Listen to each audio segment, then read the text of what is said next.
We are now thrilled to be joined by, how do we even describe Brianna? Olympic gold medalist, of course, first and foremost, most importantly.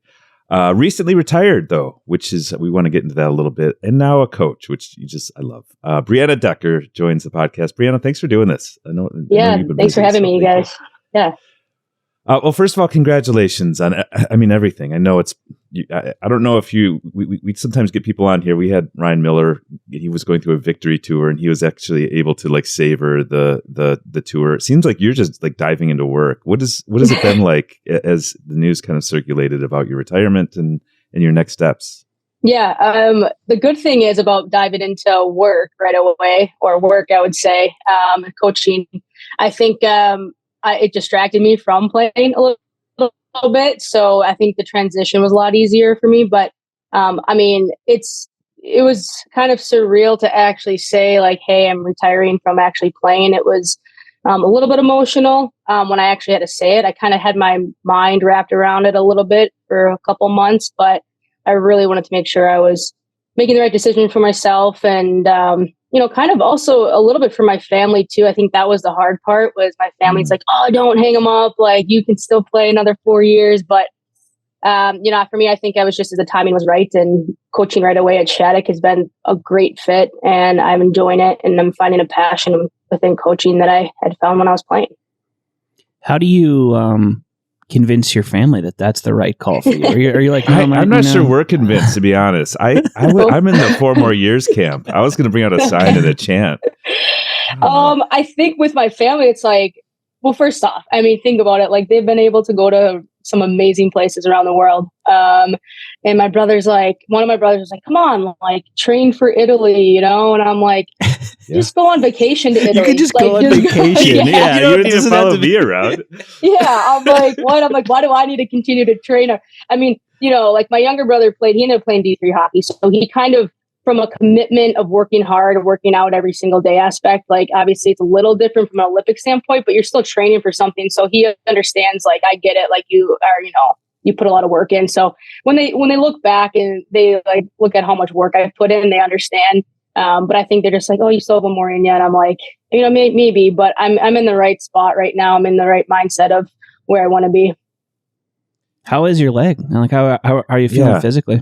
Yeah, good. I would say, so I had surgery last February. I didn't feel great until like maybe November. It took like a while for me to like not feel it at all. And then of course, cold Minnesota winters, I was like, man, why is my leg so achy and swollen? Because I got a plate and screws and stuff in there. So makes sense. But it's feeling pretty good. I would say, like, even coaching, when I'm on the ice, I'll get a puck off the skate and it like kind of ricochets up. So it bothers me a little bit. So that was probably about 30% of one of the reasons why I was like, I think this is just like a good time.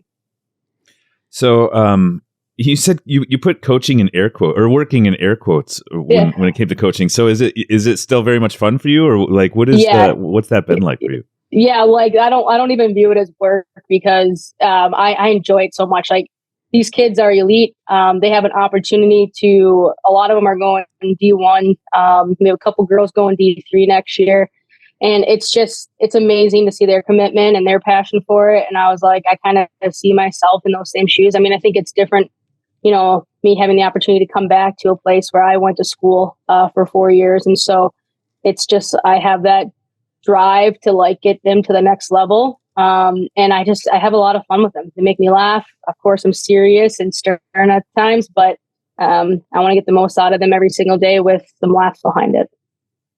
So this is your first season with Shattuck, right? You wouldn't have had much time to work with them in any kind of a official capacity. When did that kind of hit your radar? Like, when were you like, this is we know you went there, but when did that turn into a real thing where you're like, I want to go back and I want this to be a big part of, what comes next? Yeah. So, about like 4 years, it was after the 2018 Olympics. Coach Stafford, Gordy Stafford here at Shattuck, he's been running the girls program for over 17 years now.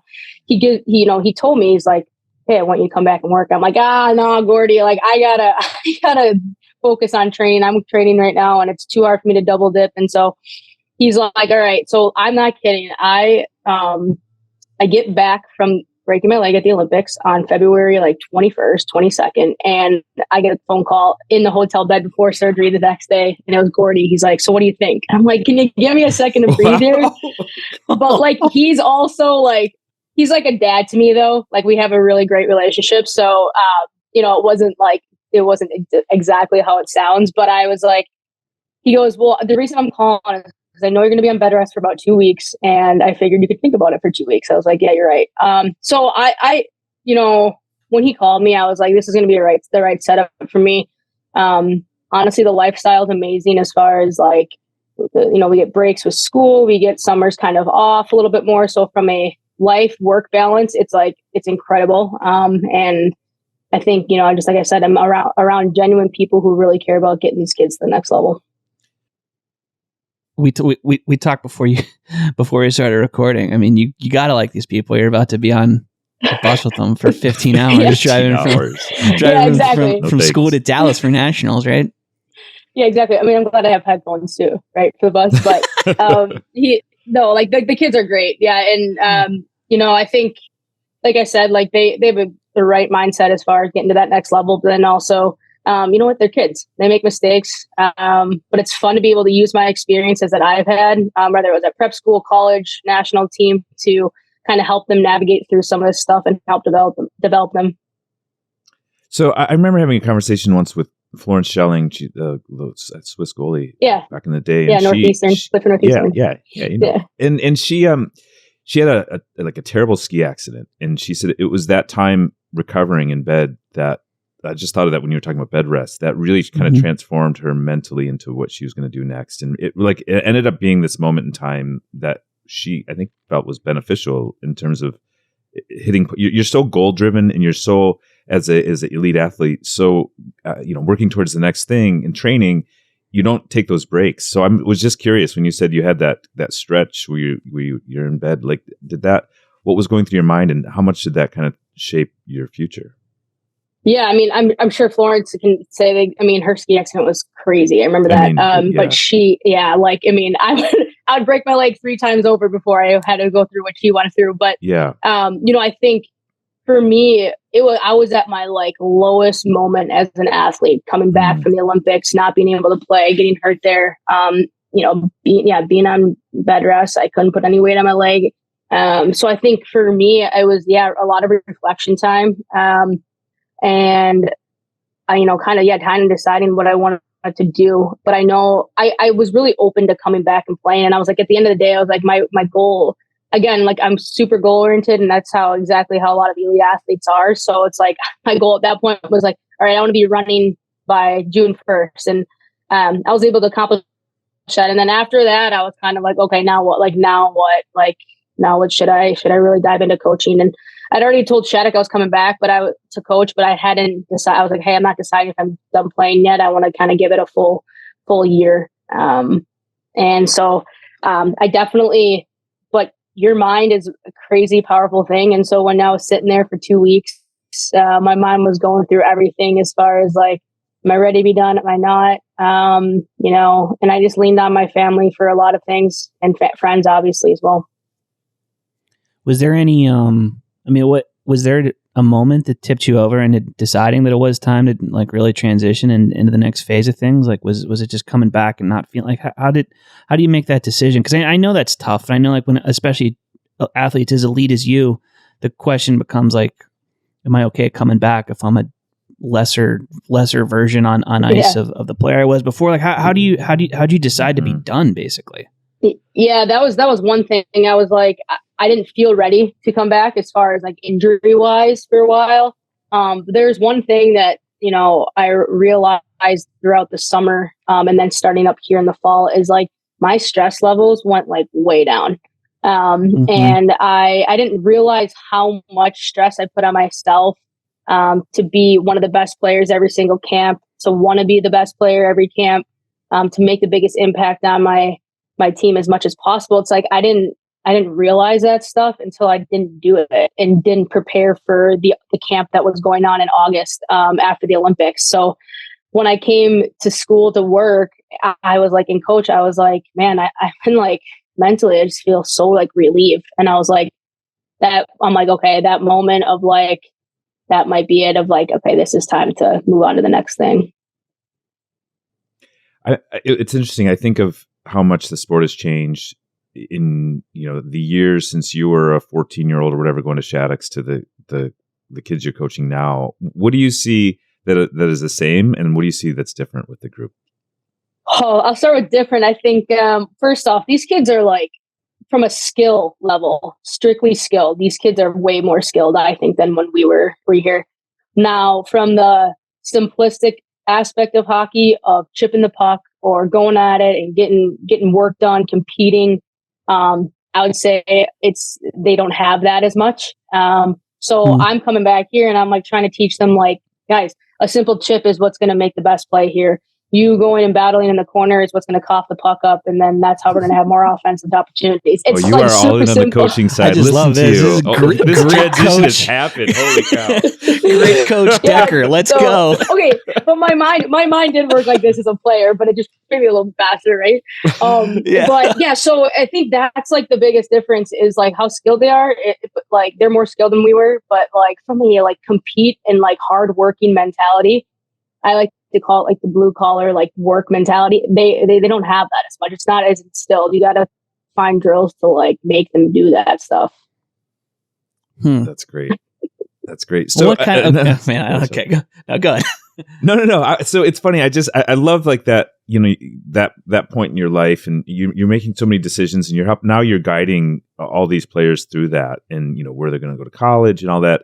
And I remember reading one time, you wrote a letter to yourself, and I love that concept as a kid. Then you open it up whenever, and you're getting guidance. Can you tell that story or share what was in that letter? Yeah. So it was a unique thing that one of our fourth grade teachers did at the elementary school I went to from Endowsman. They had us write a letter to ourselves in fourth grade. Whatever you want to be when you grow up, where do you want to go?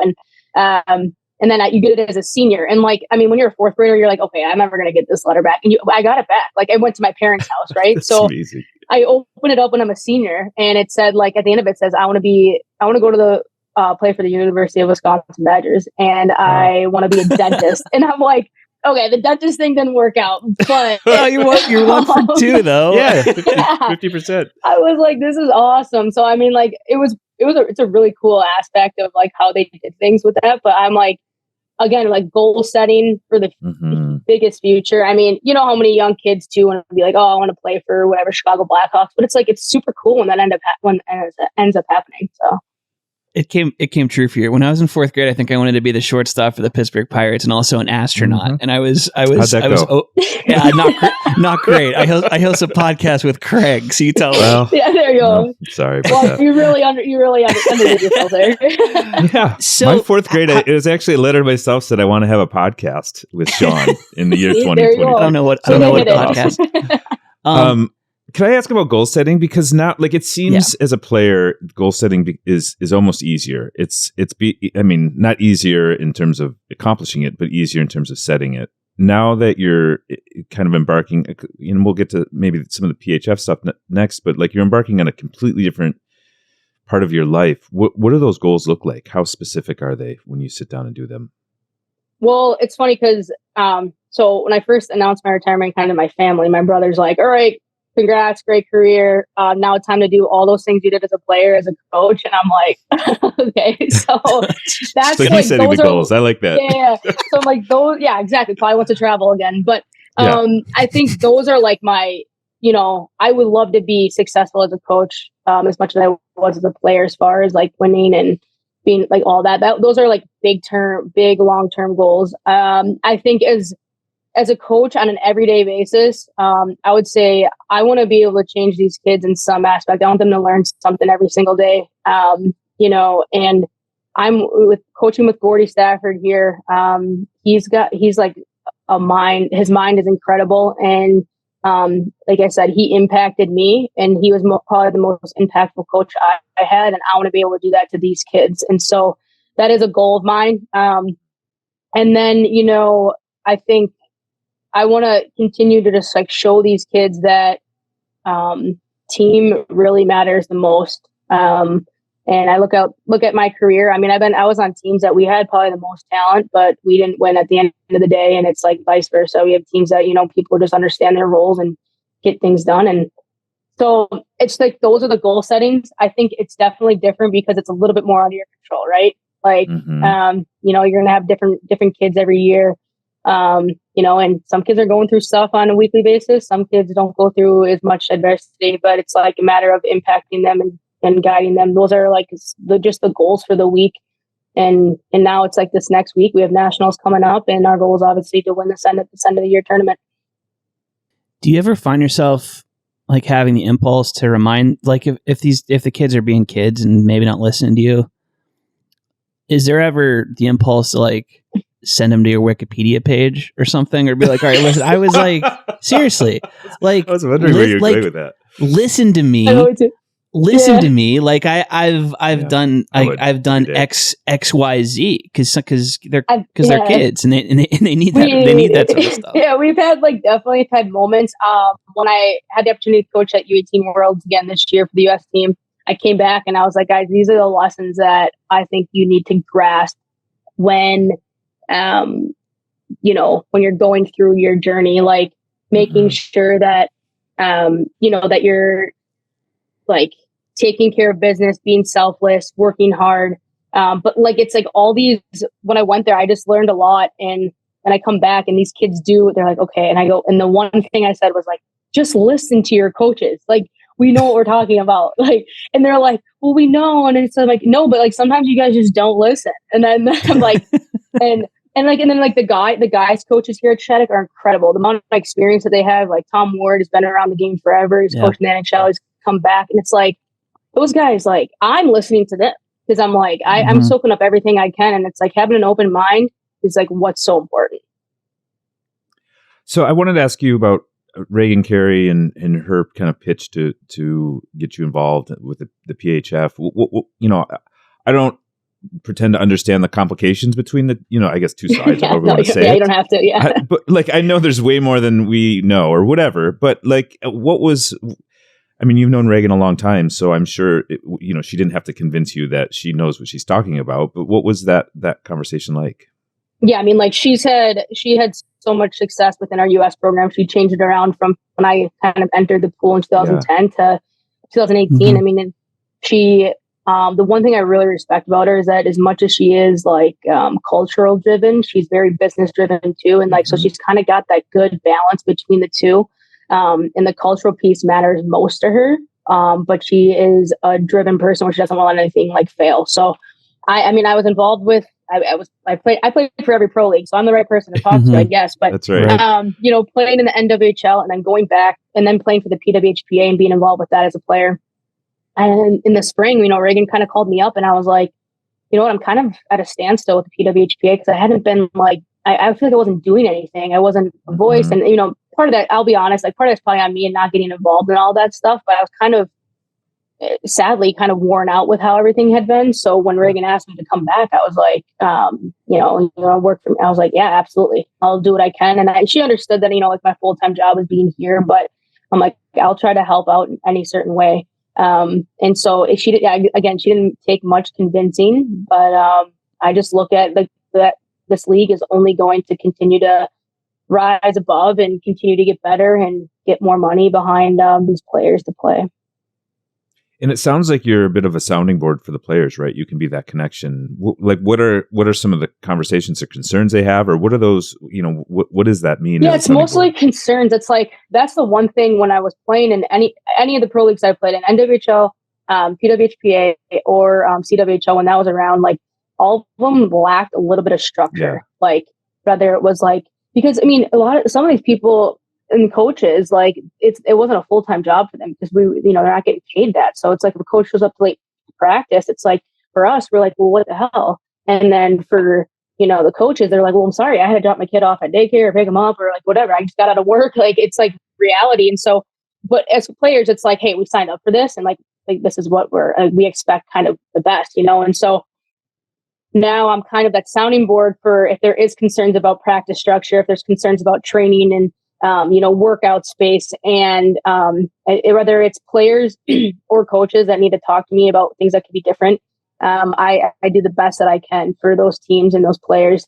I think I've had some good conversations with them, and it's like at the end of the day, it's like all these conversations are around how can we make this league bigger and better so that when these college kids come up the next couple of years, it's more professional than ever.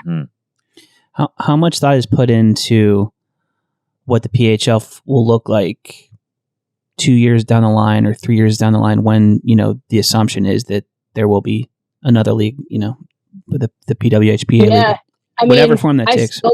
I still to this day, like, we need to have one league. Imagine there's 2 NHLs or whatever. It's like, it would just be tough. And I look at how strong rooted the WNBA is. And I think, it's like, we need to have something like that. So whether we combine or figure something out, I think that would be the best thing. But as far as like I said, Reagan is her vision on things is future too. That's what she did so well with our US team. And so I think it's just like her figuring out that stuff and just guiding us, representatives and director of ops people who are with her. We're just going to do whatever it takes to get that to like a more professional and, great atmosphere for these players.